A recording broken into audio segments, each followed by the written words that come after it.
추석 명절 우리 성도님 어떻게 잘 보내셨습니까? 내일 임시 공휴일로 정해지면서 연휴 기간이 좀 더 길어져서 가족들과 보내는 시간이 조금 더 많아진 것 같습니다. 이렇게 뵈니까 또 멀리 살던 우리 또 자녀분들도 함께 부모님한테 오고 이 자리에 참여한 분들도 눈에 띄는데 반갑고 감사하고 그렇습니다.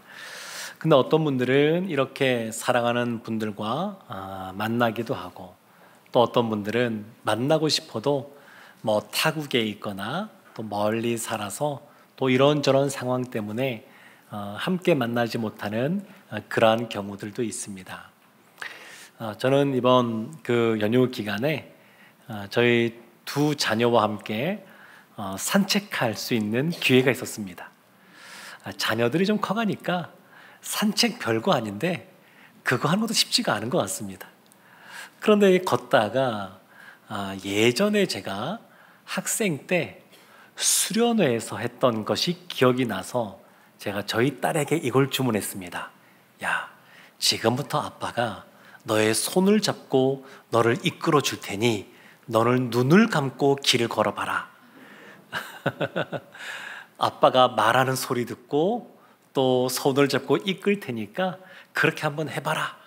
근데 저희 딸이 그런 걸 안 해봤었던 것 같습니다. 좀 낯설어 하면서도 그도 한번 따라서 이렇게 하다가 결국 지나가는 사람과 부딪힐 뻔한 이후에 이제 안 하게 됐는데, 사실 이 옆에 사람의 목소리를 듣고 또 그 사람의 팔을 의지해서 걸어가는 것은 오늘 본문에 나오는 아브라함의 믿음과 맥이 다 있습니다. 아브라함은 참 믿음의 사람입니다. 성경은 아브라함을 믿음의 조상이다, 그렇게 말을 합니다. 로마서 4장 16절에 이렇게 말을 합니다.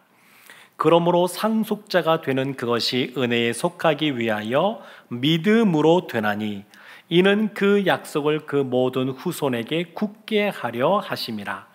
율법에 속한 자에게 뿐만 아니라 아브라함의 믿음에 속한 자에게도 그러하니 아브라함은 우리 모든 사람의 조상이라.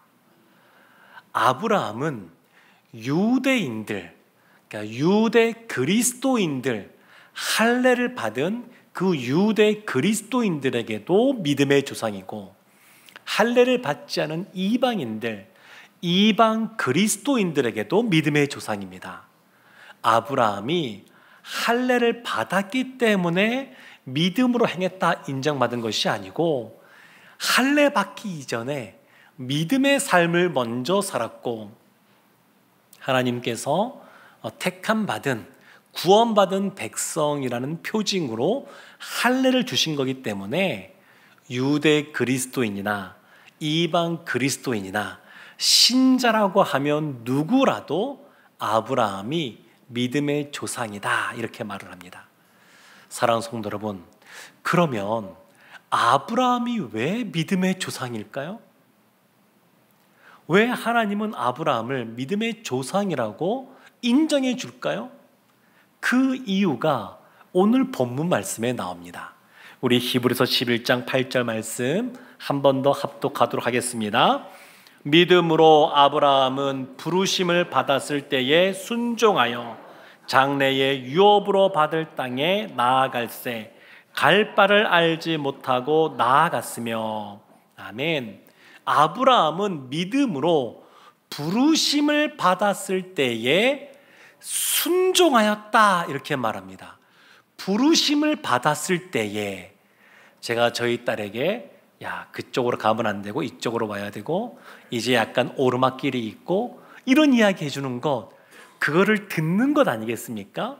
아브라함은 하나님의 부르심을 먼저 받았습니다.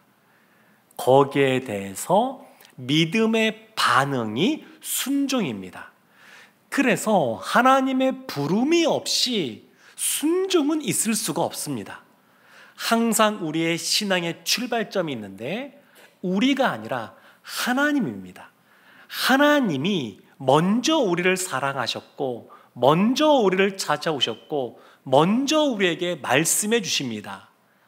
아브라함도 하나님이 먼저 찾아오셔서 아브라함을 불러주었습니다. 그래서 그 부름에 아브라함이 믿음으로 하나님의 말씀대로 순종하는 믿음의 모습을 보여주었습니다. 하나님이 아브라함을 부를 때 아브라함의 나이가 75세였는데 창세기 12장 1절에서 이렇게 말합니다. 여호와께서 아브라함에게 이르시되 너는 너의 고향과 친척과 아버지의 집을 떠나 내가 내게 보여줄 땅으로 가라. 떠나서 가라. 하나님이 그렇게 말씀하시는데 떠나는데 어디를 떠나냐면 고향을 떠나는 겁니다. 고향. 오늘날에는 고향에 살지 않는 분들도 많이 계시지만 이 당시에는 사실 이동하는 것이 자유롭지가 않았습니다.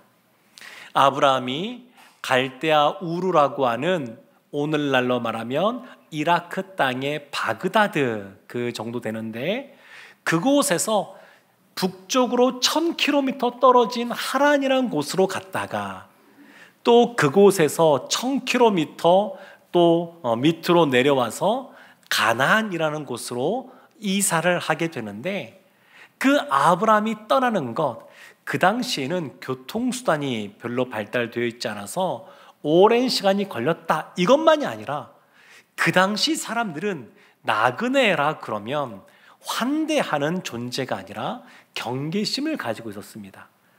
본인이 살던 고향 그 지역에서 이 사람이 무엇인가 잘못해서 추방당한 것은 아닐까, 이런 색안경들을 끼고 봅니다.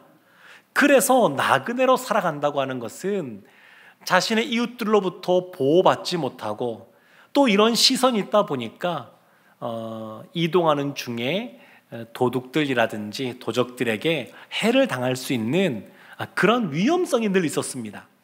그런데 그 아브라함이 고향도 떠나고 자신들의 친척들도 떠나고 아버지의 집을 떠나는데 이 아버지가 터를 닦고 살아가는 그곳은 사실 이 문화적으로 발달된 곳입니다. 그 갈대아 우르라는 지역, 오늘날로 이라크 지역인데 메소포타미아 지역이거든요. 4대 문명의 발생지 중에 하나. 그러니까 문화적으로 발달되어 있고 그리고 이방신들이 많은 그러한 곳이었습니다. 여호수아 24장 2절에서는 아브라함의 이 당시 그 가정의 상황을 이렇게 설명합니다. 여호수아가 모든 백성에 이르되 이스라엘의 하나님 여호와께서 이같이 말씀하시기를 옛적에 너희의 조상들 곧 아브라함의 아버지 나홀의 아버지 데라가 강 저쪽에 거주하여 다른 신들을 섬겼으나, 이 당시 아브라함의 아버지 데라가 다른 신들을 섬겼습니다. 그래서 많은 학자들이 아마도 이 아브라함의 아버지 데라는 우상 신상을 만드는 사람이었을 걸로 봅니다. 이 당시에 이방인들의 그 신전들이 있는데, 이방 신들이 있는데 신전에 가면 보통 우상 신상을 크게 이렇게 지어 놓습니다. 만들어 둡니다. 그런데 사람들이 부적처럼 갖고 있으려고 자신의 집에도 또 개인이 들고 다니는데 그러면 작게 모형을 해서 만들지 않겠습니까? 그래서 이것을 만들어서 파는 사람은 그 당시에 부자였다 그럽니다. 많은 사람들이 그것을 샀기 때문에, 여러 신들의 모양들을 샀기 때문에 부자였습니다. 그러면 이 데라 입장에서 또 그의 아들인 아브라함 입장에서는 안정적이고 편안하게 살 수 있는 터전을 떠난 겁니다. 하나님이 떠나라고 말씀하신 겁니다. 그냥 경제적으로도 여유가 있고 또 친척들도 있으니까 그들로 말미암아 보호받을 수 있는 것도 있지 않겠습니까? 그런데 그 모든 안정감, 이런 것들을 떠나라고 하나님이 아브라함을 부르셨습니다. 하나님이 참 많은 사람들을 성경에 보면 부르시는데, 하나님이 부르실 때에 하나님, 제가 기다리고 있었습니다. 저는 하나님의 부름을 받을 만한 존재입니다. 저에게 이러한 사명 주시는 것 제가 감당하지 않으면 누가 감당하겠습니까? 이렇게 하시는 사람들이 없습니다. 다들 좀 부담스러워합니다. 예레미야 선지자를 하나님이 부르실 때에 예레미야서 1장을 보면 예레미야의 반응이 나오는데, 예레미야 1장 5절부터 7절까지의 말씀을 제가 한번 읽어보겠습니다. 내가 너를 모태에 짓기 전에 너를 알았고, 내가 배에서 나오기 전에 너를 성별하였고, 너를 여러 나라의 선지자로 세웠노라 하시기로, 내가 이르되 슬프도소이다 주 여호와여 보소서, 나는 아이라 말할 줄을 알지 못하나이다 하니, 여호와께서 내게 이르시되 너는 아이라 말하지 말고 내가 너를 누구에게 보내든지 너는 가며 내가 내게 무엇을 명령하든지 너는 말할지니라. 예레미야가 하나님의 부름을 받았을 때에 아주 어린 나이에 부름을 받았기 때문에 스스로도 되게 부담스러웠습니다. 자신은 자신이 없습니다. 그러니까 저는 말을 하지 못하는, 잘 못하는 아이입니다. 근데 하나님의 말씀은 너는 아이라고 말하지 마라. 내가 너에게 말할 것을 주고 너로 하여금 선포하겠다, 이렇게 말씀하십니다. 성경에 참 많이 나옵니다. 하나님이 모세를 부를 때 보게 되면 지식도 많고 힘도 셌던 이집트, 애굽의 왕자로 있을 40세 때 부른 것이 아니라 나이도 들어가고 광야에서 목자로서 이렇게 삶을 살면서 말도 어눌해졌던 80세에 불렀습니다. 나이가 많을 때에 불렀습니다. 그래서 가시나무 그 불꽃 가운데, 하나님께서 떨기나무 가운데 불꽃으로 임하셔서 모세를 부를 때에 모세의 반응이 내가 너를 애굽에 보내서 너희 민족을 구원해내겠다 할 때에 모세가 하나님, 저는 못합니다. 제가 누군데 가겠습니까? 이렇게 말을 합니다. 하나님께서 내가 너와 함께 하겠다, 내가 도와주겠다 말씀하셔도 모세가 또 얘기합니다. 하나님, 저는 못합니다. 그래서 하나님께서 여러 가지를 보여주십니다. 너가 들고 있던 지팡이를 한번 던져봐라. 던졌더니 뱀이 됩니다. 뱀의 꼬리를 잡아라. 그래서 뱀의 꼬리를 잡았더니 다시 지팡이가 됩니다. 그 다음에 손을 품 안에 넣어봐라 했습니다. 넣어보고 빼냈더니 나병이 걸렸습니다. 다시 넣었다가 뺐더니 다시 손이 멀쩡하게 나아졌습니다. 그러면서 또 말씀하십니다. 너 이래도 바로가 움직이지 않으면 나일강의 물을 떠와서 바닥에 쏟아봐라. 내가 그것을 피가 되게 하겠다. 그러면 이런 일들을 좀 겪었으면 모세가 그러면 하나님이 이와 같이 능력을 행해 주시니까 제가 가겠습니다, 이렇게 할 것 같지만 안 그럽니다. 하나님, 제가 말을 못합니다. 말을 못해요. 그래서 하나님이 노하십니다. 너의 형 아론 있지 않느냐, 말 잘하는 사람, 내가 붙여주겠다. 그래서 억지로 이 모세가 끌려가면서 바로 앞에 서게 됩니다. 사사 중에 기드온이라고 있습니다. 기드온도 보면 아주 잘생기고 훤칠하고 누가 보더라도 아주 괜찮은 사람처럼 보이는데 마음이 소심합니다. 미디안 사람들에 의해서 여러 가지 빼앗기고 핍박을 당하다 보니까 숨어서 이렇게 먹을 것을 이렇게 만드는 그러한 사람이었습니다. 근데 하나님이 천사를 통해서 이 기드온에게 말씀하시죠. 큰 용사여, 일어나라. 기드온 입장에서는 그것이 들리지 않습니다. 지금 이렇게 소심하게 겁나서 숨어서 이렇게 먹을 걸 지금 이렇게 말을 하고 있는데 큰 용사라니. 그래서 하나님이 이 기드온에게 여러 가지 표적들을 보여주십니다.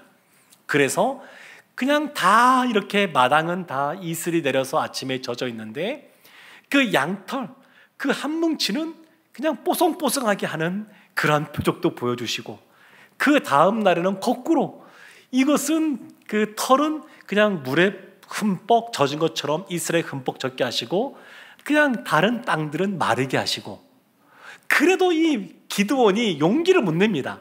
그래서 이 기드온을 데리고 그 적진까지 가서 소리도 듣게 하시고 하여튼 이런 방법들을 통해서 기드온이 간신히 믿음을 갖고 사사의 역할을 감당하게 하십니다.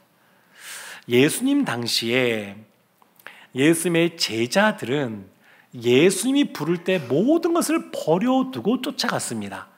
베드로를 부르고 그의 동생인 안드레를 부를 때에 그들이 그물도 버리고 배도 버리고 물고기도 놔두고 그리고 예수님을 쫓아갑니다. 그렇지만 이들도 늘 마음에 근심들이 있습니다. 그래서 예수님께서 베드로 집에 있는 그 장모를 찾아가셔서 그 집안에 있는 그 열병 걸린 장모를 고쳐주십니다. 그리고 나서 베드로가 쫓아가게 됩니다. 우리가 알듯이 복음서에 가장 믿음 없는 모습을 많이 보여주는 사람, 실수를 많이 한 사람이 베드로입니다. 그러니까 이 베드로가 그같이 실수가 많았지만 그래도 계속해서 조금씩 예수님의 말씀을 듣고 예수님이 원하시는 제자의 모습으로 세워간 것을 보게 됩니다. 사랑하는 성도 여러분, 사실 이렇게 말씀을 나눴지만 하나님이 부르실 때에 제가 할 만하죠 이렇게 말하는 사람 별로 없을 겁니다. 다 부담스러울 겁니다. 내가 이것을 감당할 수 있을까? 그런데 사도행전에 보면 이와 같이 아브라함이 믿음으로 순종할 수 있었던 이유를 이렇게 설명하는데, 사도행전 7장 2절 말씀입니다. 스데반이 이르되 여러분 부영들이여 들으소서. 우리 조상 아브라함이 하란에 있기 전 메소보다미아에 있을 때에 영광의 하나님이 그에게 보여, 영광의 하나님이 그에게 보였습니다. 이 이유 때문입니다. 다른 것 없습니다. 영광의 하나님이 아브라함을 찾아오셔서 영광의 모습을 보여주었습니다. 이것 때문에 아브라함이 하나님의 부르심을 받았을 때에 순종하는 믿음을 소유하게 되었습니다. 순종함으로 부르심을 따라가는 믿음을 영광의 하나님 때문에 얻게 된 겁니다. 그래서 항상 믿음은 하나님 주신 선물로부터 시작되는 겁니다. 우리가 믿겠습니다 이렇게 하기 전에 하나님이 먼저 찾아오셔서 우리의 마음을, 성령 하나님 우리의 마음을 부드럽게 해주시고 하나님의 말씀이 들려질 때에 아멘으로 받아들이게 하시고, 이와 같이 하나님의 영광이 있기에 부르심 가운데 있게 됩니다. 부르심은 크게 두 가지 종류로 나누어지게 됩니다. 하나는 빼주세요. 보편적이고 외적이며 그러한 효력이 없는 그러한 부르심이 있습니다. 부르심은 두 종류가 있는데, 하나는 보편적인 부르심, 외적인 부르심이 있습니다. 예수님이 비유의 말씀을 하면서 이런 말씀을 하십니다. 잔치집에 초청하는 사람들 이야기를 말씀하십니다. 근데 그 사람들, 어떤 사람은 장가가는 것 때문에 또 받으라는 것 때문에 오지 않는 경우들이 있었지만, 하나님은 그 사람들에게 다 사람들을 보내서 초청하십니다. 초청하십니다. 이거는 세상 사람들을 향하여 하나님이 부르시고 계신 겁니다. 하나님의 구원의 자리에 나올 수 있도록 그들을 초대하고 계신 겁니다. 근데 또 하나의 부르심이 있습니다. 그건 아주 특별하고 내적이며 효력 있는 부르심이 있습니다. 이것은 예수 믿는 사람들, 하나님께 선택받은 하나님의 자녀, 거룩한 백성이라고 하는 성도들, 이 모두가 받은 겁니다. 이 자리에 예배드리는 우리는 이와 같이 특별하고 그리고 내적이며 효력 있는 부르심 가운데 있는 줄로 믿습니다. 로마서 1장 5절부터 7절까지의 말씀에 보면 사도로서의 부르심과 그리고 성도로서의 부르심을 말하는데 이렇게 나옵니다. 그로 말미암아 우리가 은혜와 사도의 직분을 받아 그의 이름을 위하여 모든 이방인 중에서 믿어 순종하게 하나니, 너희도 그들 중에서 예수 그리스도의 것으로 부르심을 받은 자니라. 로마에서 하나님의 사랑하심을 받고 성도로 부르심을 받은 모든 자에게 하나님 우리 아버지와 주 예수 그리스도로부터 은혜와 평강이 있기를 원하노라. 사도 바울은 사도로서의 직분, 그러한 사명을 받았습니다. 하나님께서 부르셨기에 이와 같은 직분을 받았습니다. 근데 뿐만 아니라 로마에 있는 성도님들도 예수 그리스도의 것으로 부르심을 받은 성도라고 분명하게 말합니다. 우리는 다 하나님의 부름을 받은 사람들입니다. 그런데 우리에게, 부름받은 우리에게 하나님이 주신 사명이 있는데, 가장 큰 사명이 있는데, 그것은 지상 대명령이라고 하는 예수님이 마지막에 주신 말씀이 있습니다. 마태복음 28장 19절 20절 말씀 우리가 함께 합독하도록 하겠습니다. 그러므로 너희는 가서 모든 민족을 제자로 삼아 아버지와 아들과 성령의 이름으로 세례를 베풀고 내가 너희에게 분부한 모든 것을 가르쳐 지키게 하라. 볼지어다 내가 세상 끝날까지 너희와 항상 함께 있으리라 하시니라. 아멘. 너희는 가서 모든 민족으로 제자를 삼아 그리고 세례를 주고 가르쳐 지키게 하라. 이렇게 말씀합니다. 이것은 하나님이, 예수님께서 우리에게 다 주신 그러한 사명입니다. 다만 이것을 우리가 아멘으로 받아들이느냐 아니면 나와는 별로 상관없는 것처럼 여기느냐, 이 차이만 있을 뿐입니다. 우리에게도 이 전도하면 좀 부담스럽게 다가오는 부분들이 있습니다. 순행복축제 하면서 대신자를 작정합시다 이렇게 말하면 제 주위에 누군가 이렇게 작정할 만한 사람이 없습니다 이런 분일 수 있습니다만, 전문가들이 연구한 것에 의하면 우리 주변에 복음을 전할 수 있는 가까운 사람이 적어도 8명에서 15명 있다고 조사가 다 되어 있습니다. 연구가 이미 다 되어 있습니다. 적어도 8명에서 15명은 우리 주변에 있습니다. 저도 생각해 보면 그냥 경비하시는 그런 아저씨도 계시고, 또 옆집도 있고, 또 옆에 편의점 있는데 거기서 일하시는 분도 계시고, 찾아보면 있습니다. 그런데 아브라함은 부르심을 받았을 때에 순종하였다. 이것이 믿음으로 향한 것이다. 이렇게 말하는데, 순행복축제를 우리가 한 달여 동안 계속해서 기도하면서 대신자를 작정하고 있는데, 아직 내가 한 사람도 대신자를 작정하지 못했다. 그러면 오늘 말씀에 빗대면 믿음이 없는 겁니다.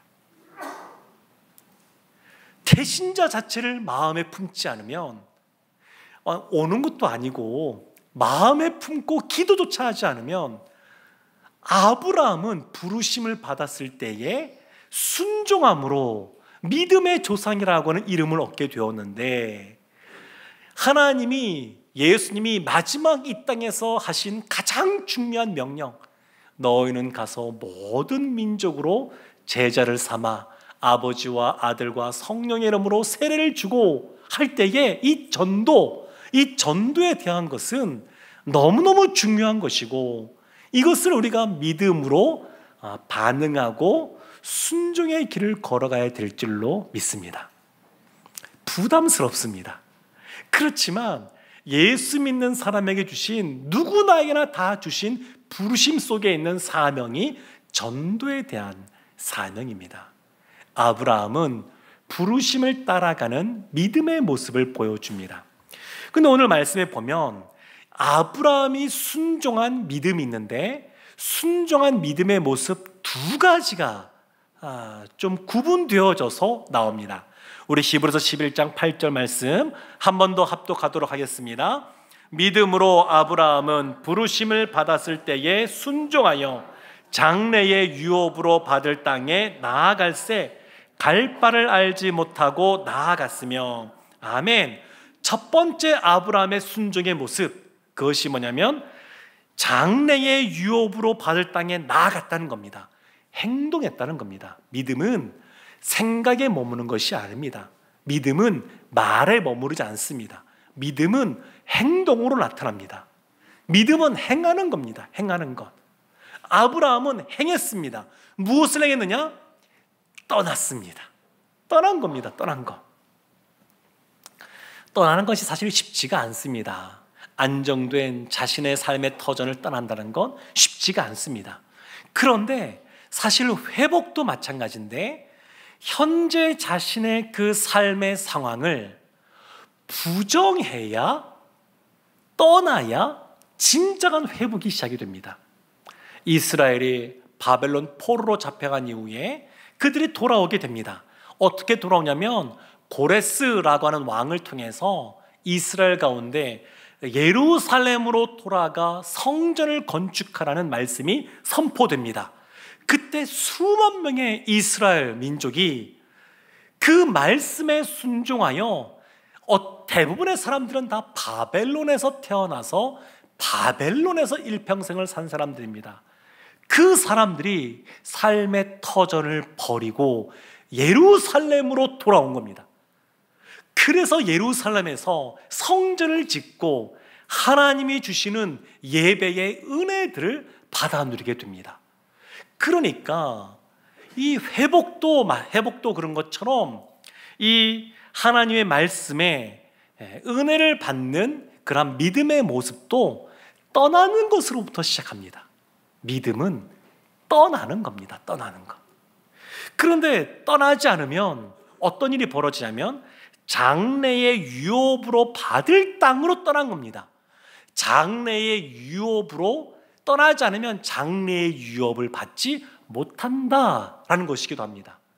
그러니까 아브라함은 장래에 소유할 것을 바라보며 현재의 소유를 버리고 떠난 겁니다. 이 땅을 살아가는 이 세상의 것이 더 중요한 것이 아니라 장래에 유업으로 받을 것, 그것이 더 소중하다는 것을 알고 이 세상을 살아가는 어떠한 삶의 모습보다, 소유물보다 하나님을 소유하는 것, 하나님의 나라를 소유하는 것, 그것이 더 소중하다는 것을 알고 믿음으로 떠난 겁니다. 사랑하는 성도 여러분, 그래서 믿음이라고 하는 것과 순종이라고 하는 것은 떨어질래야 떨어질 수가 없는 겁니다. 태양이 비치면 빛이 함께 있는 것처럼, 빛이 있으면 열이 따라오는 것처럼 다 동전의 양면 같은 겁니다. 믿음과 순종은 떨어지지 않습니다. 그래서 우리가 믿음이 있다라고 하는 것을 확인할 때 우리 가운데 행함 있는 믿음이 있느냐? 그것을 물어보는 겁니다. 아브라함의 순종의 모습, 두 번째 모습이 있는데, 순종하는 믿음의 모습 두 번째도 8절 말씀에 나와 있습니다. 맨 마지막에 갈 바를 알지 못하고 나아갔으며, 갈 바를 알지 못하고 나아갔습니다. 하나님을 신뢰하는 믿음이 있었던 겁니다. 하나님을 신뢰하지 못하면 그냥 이렇게 나갈 수가 없습니다. 아마 사람들이 물었을 겁니다. 갈대아 우르에서 떠날 때, 이사 갈 때 물었을 겁니다. 어디로 가십니까? 잘 모르겠는데요. 그들이 가는 곳, 약속의 땅, 가나안 땅으로 가는 것은 알았습니다. 하나님이 말씀해 주었습니다. 씨에 대한 복과 터에 대한 복을 주시면서 약속의 땅, 가나안 땅을 말씀하셨기에 알고 있었습니다. 다만 가나안도 뭐 좁은 지역이 아닙니다. 우리나라 그 땅 크기로 보면 경상도 그 남북도, 경상남북도를 합친 크기 정도 되거든요. 거기에도 뭐 광역시, 부산도 있고 대구도 있고 울산도 있고 그거 말고도 많이 있지 않습니까? 그러니까 그러한 지역은 아는데 어딘지를 모르는 겁니다. 사람이 미래가 불확실하면 마음에 불안함이 있고 두려움이 있습니다. 왜 아브라함처럼 떠나는 것이 어렵냐면 우리 가운데 두려움이 있기 때문입니다. 왜 두려울까요? 그 두려움이 하나님을 신뢰하는 것보다 더 크기 때문에 그렇습니다. 그런데 믿음의 삶을 살려면 떠나는 것이 필요합니다. 하나님의 말씀, 부르심이 있고 하나님의 말씀이 있고 그 말씀을 붙잡고 현실에 안주하는 것이 아니라 하나님을 더 잘 믿고 하나님 나라 가운데 더 나라가 그 나라가 확장되는 일 가운데 내가 쓰임 받기를 원한다. 그런 마음으로 발걸음을 떼는 겁니다. 아브라함은 그와 같이 발걸음을 뗐습니다. 아마 그 주변에 있었던 이웃들은 이상했을 겁니다. 어디로 가느냐라고 물었을 때에 그것도 잘 모르겠다 그러고, 그럼 사람들이 좀 당황하다가 나중에는 이상한 사람 취급하겠죠. 아브라함이 그런 상황에서 믿음의 발걸음을 뗀 겁니다. 사랑하는 성도 여러분, 그렇지만 아브라함의 생애를 보면 참 믿음 없는 모습도 많이 보여줍니다. 씨에 대한 복을 주셨습니다. 너를 통해서 자녀를 하나님께서 밤하늘의 뭇별처럼 바닷가의 모래알처럼 많이 주겠다 말씀하셨습니다. 그런데 1년이 지나고 5년이 지나고 10년이 지나도 소식이 없습니다. 그래서 아브라함이 어떻게 생각했냐면, 나는 자녀가 없으니까 종 중에 엘리에셀이라고 하는 아주 신실한 종이 있는데 이 종을 양자 삼아서 이에게 자신의 모든 유산을 물려줘야지, 이렇게 생각했습니다. 근데 하나님이 너 그거 아니야, 내가 자녀를 줄게 말씀하십니다. 그래도 믿음이 또 좀 생겼다가 또 흔들흔들하고 약해질 때가 있습니다. 그래서 그 아내 사라의 여종이었던 하갈을 첩으로 받아들이고 이스마엘을 낳습니다. 하나님이 이스마엘도 너의 후계자가 되는 것이 아니야 말씀하십니다. 그러니까 이런 것들이 반복됩니다. 가난하고 그 가뭄이 들어서 먹고 살기 어려워졌을 때에 이집트로 내려갑니다. 그때 그 왕이 이 아브라함의 아내 사라가 굉장히 이뻤던 것 같습니다. 이때 나이가 적어도 65세 이상인데 왕이 왕비로 삼을 만큼, 사람들이 추천할 만큼 아리따운 팽팽한 피부와 미모를 자랑했던 것 같습니다. 이것이 두려워서 내 누이 동생이라고 속이지 않습니까? 그 다음에 또 반복해서 속입니다. 아브라함이 같이 믿음 없는 모습을 보입니다. 그의 조카인 그 롯에게 너가 어느 땅을 갈 거냐, 너가 우하면 내가 좌하고 너가 좌하면 내가 우하겠다, 이런 얘기합니다. 배려하는 것 같지만 사실 믿음 없는 모습입니다. 하나님이 아브라함에게 약속의 땅을 허락하신다고 말씀하셨습니다. 그런데 이 롯이 그 약속의 땅, 가나안 땅이 아니라 그 동쪽에 있는 소돔과 고모라를 선택했기에 약속의 땅에 아브라함이 있었던 것이지, 만일 롯이 그 땅을 선택했으면 아브라함은 밀려나가야 됩니다. 그러니까 하나님이 씨에 대한 복, 터에 대한 복을 약속하셨는데 처음부터 그것을 온전히 받아들이고 흔들림 없이 굳건하게 서 있는 나무처럼 있었던 것이 아니라, 아브라함도 흔들릴 때가 있었고 넘어질 때가 있었고 좌절할 때가 있었습니다. 그래도 아브라함의 좋은 모습이 있는데, 하나님이 이럴 때 찾아오셔서 말씀하실 때 하나님의 말씀을 듣습니다. 창세기 15장 5절과 6절 말씀이 이렇게 말합니다. 그를 이끌고 밖으로 나가 이르시되 하늘을 우러러 뭇별을 셀 수 있나 보라. 또 그에게 이르시되 내 자손이 이와 같으리라. 아브라함이 여호와를 믿으니 여호와께서 이를 그의 의로 여기시고. 아브라함의 좋은 점, 다시 하나님의 말씀이 들려질 때에 믿었습니다. 그 말씀을 들었습니다. 하나님은 이것을 의로 여기셨습니다. 사랑하는 성도 여러분, 아브라함도 이런 과정들이 있었습니다.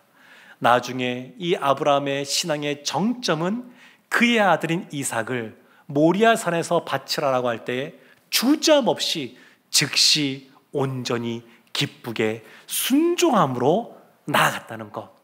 그래서 믿음의 조상이라고 하는 그러한 별칭을 얻게 되었습니다. 로마서 8장 28절에서 이렇게 말합니다. 우리가 알거니와 하나님을 사랑하는 자 곧 그의 뜻대로 부르심을 입은 자들에게는 모든 것이 합력하여 선을 이루느니라. 아브라함의 모습을 보면 믿음의 삶을 살아가는 우리가 참 마음의 위안을 얻습니다. 우리도 아브라함처럼 연약할 때가 있고 넘어질 때가 있고 기도하지 못할 때가 있고 낙담할 때도 있는데, 그런데 하나님께서 하나님의 부르심을 받은 자들에게 모든 것을 합력하여 선을 이루신다고 말씀하십니다. 아브라함처럼 부르심을 따라가는 믿음의 소유자, 하나님의 말씀이 있으면 기꺼이 그 말씀대로 떠나 하나님이 보여주신 장차의 유업을 따라 나아가는 우리 모두가 되기를 주님의 이름으로 축원합니다. 아멘. 기도하겠습니다. 하나님, 하나님의 부르심을 받은 우리 모두 하나님의 부르심을 따라가는 믿음의 소유자들 되게 하여 주옵소서. 예수님의 이름으로 기도합니다. 아멘.